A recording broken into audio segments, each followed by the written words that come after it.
നിയോജിൻ chemicals limited അവർ Q2 result publish ചെയ്തിട്ടുണ്ട്. സെപ്റ്റംബറിൽ ഉണ്ടായ ക്വാർട്ടർ ലിസ്റ്റ് ആണ് പബ്ലിഷ് ചെയ്തിരിക്കുന്നത്.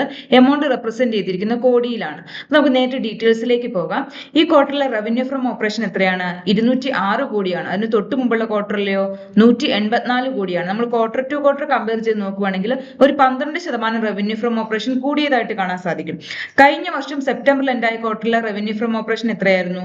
193 കോടിയാണ്. നമ്മൾ ഇയർ ടു ഇയർ കമ്പയർ ചെയ്ത് നോക്കുമ്പോഴത്തേനും ഒരു 7% കൂടിയതായിട്ട് കാണാം. അതുപോലെ ടോട്ടൽ ഇൻകം നോക്കുവാണെങ്കിൽ ഈ ക്വാർട്ടറിൽ 211 കോടിയാണ്. അതിന് തൊട്ട് മുമ്പുള്ള ക്വാർട്ടറിലെയോ 187 കോടിയാണ്. നമ്മൾ ക്വാർട്ടർ ടു ക്വാർട്ടർ കമ്പയർ ചെയ്ത് നോക്കുമ്പോൾ ഒരു 13% കൂടിയതായിട്ട് കാണാം. കഴിഞ്ഞ വർഷത്തെ ടോട്ടൽ ഇൻകം എത്രയായിരുന്നു? 195 കോടിയായിരുന്നു. ഇയർ ടു ഇയർ കമ്പയർ ചെയ്ത് നോക്കുമ്പോഴത്തേനും ഒരു 8% കൂടിയിട്ടുണ്ട്. ടോട്ടൽ എക്സ്പെൻസ് നോക്കുകയാണെങ്കിൽ ഈ ക്വാർട്ടറിൽ 198 കോടിയാണ്. അതിന് തൊട്ട് മുമ്പുള്ള ക്വാർട്ടറിലോ 168 കോടിയാണ്. നമ്മൾ ക്വാർട്ടർ ടു ക്വാർട്ടർ കമ്പയർ ചെയ്യുമ്പോഴേക്കും ഒരു 18% ടോട്ടൽ എക്സ്പെൻസ് കൂടിയിട്ടുണ്ട്. ഇനി ഇയർ ടു ഇയർ കമ്പയർ ചെയ്ത് നോക്കുകയാണെങ്കിലോ കഴിഞ്ഞ വർഷത്തെ ടോട്ടൽ എക്സ്പെൻസ് എന്ന് പറഞ്ഞാൽ 175 കോടിയാണ്. ഇയർ ടു ഇയർ കമ്പയർ ചെയ്ത് നോക്കുമ്പോഴത്തേനും ഒരു 13% കൂടിയിട്ടുണ്ട്. അപ്പം കമ്പനിയുടെ net profit for the period നോക്കുകയാണെങ്കിൽ ഈ ക്വാർട്ടറിൽ 9 കോടിയാണ് വരുന്നത്. അതിന് തൊട്ട് മുമ്പുള്ള ക്വാർട്ടറിലോ 14 കോടിയാണ്. നമ്മൾ ക്വാർട്ടർ ടു ക്വാർട്ടർ കമ്പയർ ചെയ്ത് നോക്കുമ്പോഴത്തേനും ഒരു 36% പ്രോഫിറ്റ് നമുക്ക് കുറഞ്ഞതായിട്ട് കാണാം. അതിന് തൊട്ട് മുമ്പുള്ള വർഷത്തിലോ 14 കോടി തന്നെയായിരുന്നു. അപ്പൊ നമ്മൾ ഇയർ ടു ഇയർ കമ്പയർ ചെയ്ത് നോക്കുമ്പോൾ ഒരു 36% നെറ്റ് പ്രോഫിറ്റ് കുറഞ്ഞതായിട്ട് കാണാം. നെറ്റ് പ്രോഫിറ്റ് കുറയാനുള്ള മെയിൻ കാരണം എന്ന് പറഞ്ഞാൽ ഈ ക്വാർട്ടറിലെ ടോട്ടൽ ഇൻകം എത്രയായിരുന്നു? 211 കോടിയായിരുന്നു.